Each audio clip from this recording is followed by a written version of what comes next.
Hey guys, welcome back to another episode with the Bearded Specialist. Today we are talking about the shop now and later. Basically our plans, where we're going, and where we started. So right now we're about a month into this. We're trying to create a full-time business. If you guys don't know, I'm a novice woodworker, and like I said, I want to make a full-time business out of this through multiple avenues. So my background is basically I'm a dad. I've got one child right now. He's a little over a year old. I've got another one on the way in September. I'm a military veteran. Basically straight out of high school, I joined the U.S. Air Force. I've done one tour of duty in Iraq. Spent a couple years living overseas in Japan and Korea. And now I'm a project manager doing low voltage controls, HVAC, different types of projects and specialization work. And been doing that for about 10 years now. And I was in the Air Force for about 6 before that. So this is basically just going to be a series that continues to cover my journey as I go from a standard career to hopefully an entrepreneur, if we can be successful at this. Having to do this in my free time, off time, nights and weekends basically. The different avenues we're going to be approaching this from is going to be YouTube, Facebook, website, Twitch, and Etsy. Etsy is going to be down the road. It's not something we're going to start right away. We want to start moving product and seeing a profit before we, increase our overhead costs by too much. This isn't going to go into money or how much we're spending so far, but I will do a breakdown probably in another month or two to show basically where we came from, how much we spent on everything from start to finish, and I'll try to be as detailed as possible. So if you guys would like to see that, just hit the like, subscribe button, and leave me a comment below if there's something else you'd like to cover. So the first month, I was kind of shocked at wood prices. I've bought wood in the past for just doing small at-home repairs and everything. The wood prices right now are about 5 to 10 times, depending on where you're buying them from, higher than they should be, or higher than they used to be. There's a lot of debates over why this is, but honestly, it looks like we're just being gouged right now. So hopefully they'll come down the next few months as more and more of us complain about it. So just be really careful with what you're buying. It's just not going to be as forgiving on the mistakes that we make as a novice woodworker. So I'm trying to be very careful on what I do. So a lot of these early projects you see me do are going to be projects other people have done, and it's just me trying to mimic it so I can build up my skill set and make sure I've got the right tools to do the job. And then after that, we'll start to do more unique things, once we have the ability to do it.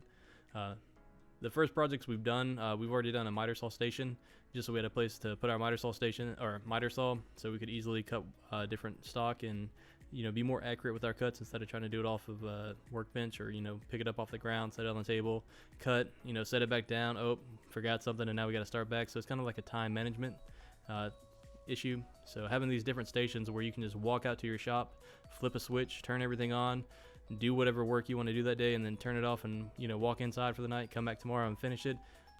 I will say I didn't think it was going to make that big of a difference. I've always been pretty strong work ethic wise, but you can get so much more done and you feel so much better about it when you're not having to constantly juggle things around to get the smallest thing done. On the same note, we built a mobile workbench. We built it, put it on casters, that way we can kind of move it around. We built the table saw into it. We're eventually going to build the router into it, and that's just going to make our life that much easier. The fence on the table saw did break due to some humidity issues getting in my shop and rusting out a bunch of my tools. So I was trying to get it to loosen up with a little bit of WD-40 and then turn the knob and put a little bit too much man strength on it and ended up breaking it. Other than that, we've done a low voltage project where we pulled all the old wires and cables out of the underground conduit that ran between the house and the shop, and we pulled in a new Cat 6 that is UV and water rated. That way we have a strong Wi-Fi connection out in the shop. We put a secondary router out there. We're also going to be doing cameras. We've started doing live streaming to Twitch on weekends. So really trying to build this up as quickly as we can in as many directions as we can at once without overloading ourselves. The next project we did is a planter box with string light poles. You guys will see that in the picture coming up. And that video should be coming out this weekend as we finish it. You'll see some mistakes that I made. So onto the shop. If we look here, this is the backyard looking towards my house. So saltwater pool, about a 3,000 square foot home, and then my shop, right? So the shop, when I bought this house, was already there. I didn't build all this. All I've done is kind of come in and put my touch on it. So the left-hand side with the double car garage, that is a we'll get into the dimensions, I guess, in a second, but we were just using that as storage in a pool house. I was eventually going to turn that into a mother-in-law suite, but now I need this space for the wood shop since we're going to pursue that full-time. And then the right side with the single car garage, that is the wood shop itself. And then to the right where it looks like there's a little lean-to, that is a exterior shed that I just use for fertilizer, gasoline, things I don't want to store inside with all the wood and other products. So like I said, we've done a miter saw station, the mobile workbench, the table saw, router table. We've got the dust collector put in, but it still needs some work and manipulation to finish it. CNC machine is one thing that we're ordering. We're going to be doing a video on that pretty soon. And then of course we got a painting area that we've decided to put in. So this is the woodworking half side. We're also using it for assembly right now and to store garden tools in. We plan to keep the garden tools in here because the HOA in my neighborhood is very strict about us building new structures. So I don't think they're going to let me add more to what's already here. So we're just trying to keep that one corner to the right available for all of that. The mobile workbench, as you can see, is slid up against the garage door right now because I needed the space for the planter boxes I built with the string light poles, right? So that's just 4x4s inside of planter boxes. I thought I was done with these planter boxes, and then I realized I did not stain or seal the bottom. So you'll see that in the video coming up, but that's why they're laid over, is because I had to go in there and fix my mistake. You can also see some camera equipment in there, but overall I'm trying to keep the shelves there so we can keep the wood stock up on the shelves, keep it off the floor, try and keep it as flat as possible, keep it as dry as possible so it doesn't warp too badly, but that's just all pine wood, so it's going to warp regardless. We have a compressor. We put a wall mount retractable hose next to the compressor, that way when we want to do the brad nailing for any fine work, it's all there, quick, easy to connect. The retractable electrical cord that I put up on the ceiling, that has been a huge bonus, right? Like I recommend doing that over dragging an extension cord all over the floor, which is what I was doing initially. For sanding, the table saw, the planer, anything I needed to plug in, the router, instead of just being able to pull one down, I was having to just go find my extension cord and drag it across, and I'm tripping over it or having to constantly move it or try to keep up with the power supply. So that 3-prong plug has just been a huge lifesaver to pull it down on top of the assembly table and use it. The dust collector, you can see that to the left. Still got a lot of work left to do to it. I bought 4-inch PVC pipe. I'm kind of routing it through the one piece of it through the attic and a couple of pieces behind the bench. I'm gonna mount the piece behind the miter saw station up under the shelf. That way I can build out full-size cabinets to, you know, hold some tools and things. This is the pool house side. As you can see, I've got the attic stairs pulled down just to show where that is. That window looks into the wood shop next to the attic stairs. This is a full 14-foot garage door, which is really nice. It's going to make it easy taking plywood, MDF in and out to put on the CNC machine. I've got a deep basin sink. You can see also there's a door taken out in the back. That's where the bathroom is. I've still got to do some work on that toilet, but you know, all that was pre-existing. There was OSB up on the walls. I took it down because originally I was going to rearrange this room and make it into a mother-in-law suite. But now that we're doing woodworking, I wish I would have left that up, especially with the price of wood being as sky high as it is. But basically, if we go from that bathroom where the pink insulation is showing out to the garage door, that's where we're going to do the paint area.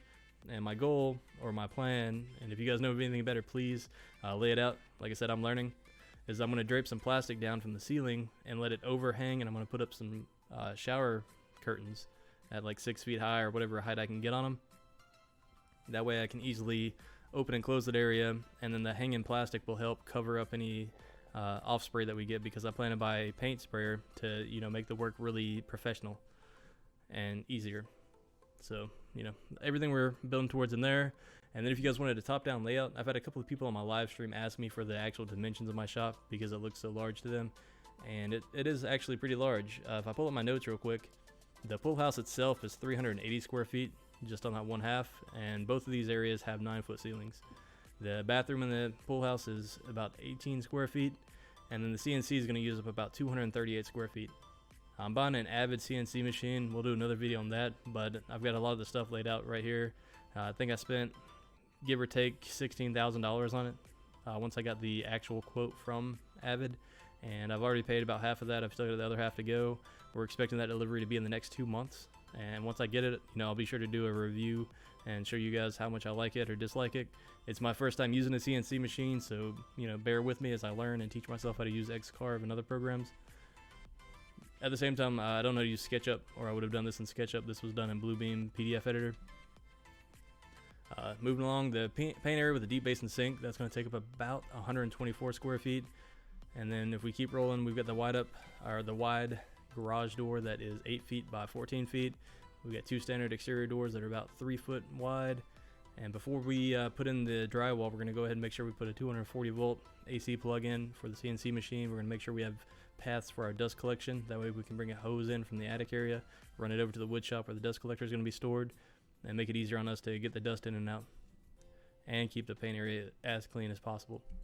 The shop itself is roughly 445 square feet, so just a little bit larger than the pool house. It's got a little bit more length to it.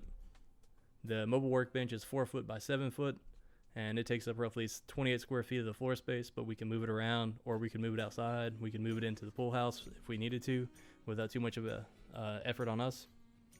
The rear workbench that's up against the window is roughly 2 feet by 19 feet and 3 inches, with the right workbench being 2 feet by 12 feet, leaving room for the compressor, ride mower, and garden tools. The left workbench, which is the one that we made a video about when we built it out with the miter saw station, probably going to put the drill press over there as well, and then some fencing in the future with cabinets, drawers, teaching ourselves all these new skills as we go. And then of course we left room for the dust collector up against the door. We ran some new electrical across the ceiling for that pull down plug. We still need to finish tracing out the outlets and some other things so that we can replace and relabel the sub panel before the CNC machine gets there, because the sub panel's only got one slot left, so not enough room for breakers to do a 240 volt outlet. And that is a standard 10-foot garage door instead of a 14-foot. And of course, we're open for any recommendations, tools that we plan to add in the future. Like I said, we're going to be adding a drill press on the miter saw station. We want to do a router table on the mobile workbench. We want to add in a drum sander somewhere, a belt sander, a joiner, and of course the paint sprayer. And all these tools, we're going to be buying them one at a time here and there. Maybe if we find a deal, maybe as we start, pulling in some money, because we really want to start seeing, hopefully within the first 12 months, that this place starts to turn a profit. It's going to be really hard to make up for the cost of that CNC machine, but we're going to try to run that machine as hard as we can every day until it starts to, pay for itself. That is the ultimate goal. The Avid CNC machine, I looked at that one. I looked at Laguna, a couple of others. I watched a ton of videos, did some research, and decided to go with Avid because of their reputation with tech support and everything, since I'm new. And I was trying to avoid as many belt-driven options as possible. So we'll go into that more in depth later. But mainly, if you guys got any value out of this, just let me know.